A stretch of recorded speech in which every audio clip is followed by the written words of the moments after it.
అంటే 42 వార్డులకు 42 మంది అభ్యర్థులు నిలబడాలంటే 42 మంది కూడా లేరు. అవకాశం కావాలన్నా కూడా ఆశావాహులు ఉండాల. చూడండి, బూత్ లిస్ట్ ఇది నేను ఇచ్చినది కాదు, పార్టీ ఆఫీస్ నుంచి పంపించినారు.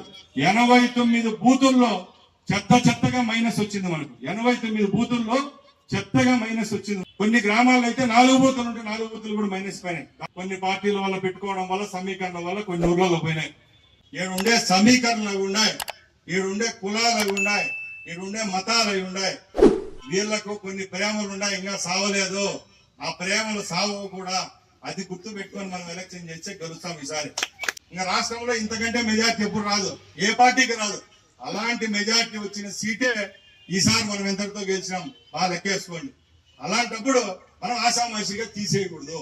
దయచేసి చెప్తారా, అది ఎవరన్నా ఉండే నేనుంటాను, ఇంకోరు ఉంటాను అభ్యర్థి ఏం కాదు. మనం ఓ పార్టీని నమ్ముకొని ఈసారి గెలిచినాం. మన కార్యకర్తల్లో కొద్ది చిత్తశుద్ధి పెంచండి. రేపు రాబోయే కష్టాలు కూడా ఒకసారి ఊహించుకోండి.